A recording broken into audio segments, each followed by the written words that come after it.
IPL 17వ సీజన్లో Lucknow super Giants ఇంకా బోని కొట్టలేదు. ఆడిన ఒక్క మ్యాచ్లో ఓడిపోయింది. పాయింట్ల పట్టికలో అట్టడుగునా ఉంది. పంజాబ్ కింగ్స్ మాత్రం 2 మ్యాచ్లు ఆడింది. ఒక మ్యాచ్లో గెలిచింది. మరో మ్యాచ్లో ఓడిపోయింది. 2 పాయింట్లతో ప్రస్తుతం పాయింట్ల పట్టికలో 5వ స్థానంలో ఉంది. లక్నోలో సూపర్ జైంట్స్, పంజాబ్ కింగ్స్ తలపడబోతున్నాయి. సొంత గ్రౌండ్లో ఎల్ఎస్జీ ఎలా ఆడుతుందనేది ఆసక్తికరంగా మారింది. 2 జట్లు ఇప్పటి వరకు 3 సార్లు ఫేస్ టు ఫేస్ తలపడ్డాయి. అందులో 2 మ్యాచ్ల్లో ఎల్ఎస్జీ గెలిచింది. పంజాబ్ కింగ్స్ ఒకే మ్యాచ్లో సత్తా చాటింది. సూపర్ జైంట్స్, పంజాబ్ కింగ్స్ మ్యాచ్కు ఎలాంటి పిచ్ను సిద్ధం చేస్తారనేది హాట్ టాపిక్ అవుతోంది. నల్లమట్టి పిచ్పై ఆడిస్తారా లేదంటే ఎర్రమట్టి పిచ్ మీద అనే దాన్ని బట్టే తుది జట్ల ఎంపిక ఉండే అవకాశం ఉంది. సూపర్ జైంట్స్, పంజాబ్ కింగ్స్ చివరిగా మొహాలీలో తలపడ్డాయి. ఆ మ్యాచ్లో తొలుత బ్యాటింగ్ చేసిన ఎల్ఎస్జీ 257 పరుగులు చేసింది. ఆ తర్వాత పంజాబ్ కింగ్స్ కూడా దంచేసింది. 201 పరుగులు సాధించింది.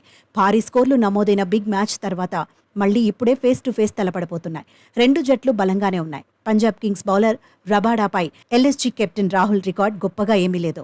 36 బంతుల్లో రాహుల్ 50 పరుగులు చేశాడు.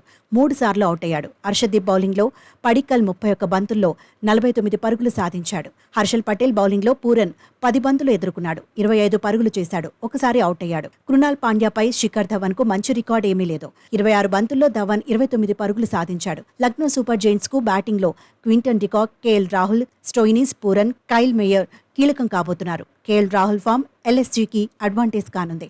ఆయుష్ బదోని మీద అంచనాలు ఎక్కువే ఉన్నాయి. బౌలింగ్లో నవీన్ ఉల్ హక్ మీద ఎక్కువ భారం పడబోతోంది. రవి బిష్నోయ్, కృణాల్ పైన ఎక్స్పెక్టేషన్స్ ఎక్కువే. కెప్టెన్ శిఖర్ ధావన్ బ్యాట్ నుంచి అభిమానులు భారీ స్కోర్లు కోరుకుంటున్నారు.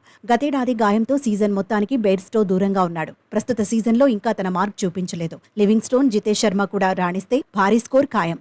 పంజాబ్ కింగ్స్ బౌలింగ్ విభాగం బలంగా ఉంది. రబాడా, హర్షదీప్ సింగ్, హర్షల్ పటేల్ సమిష్టిగా రాణిస్తే లక్నో సూపర్ జైంట్స్కు టెన్షన్ తప్పకపోవచ్చు.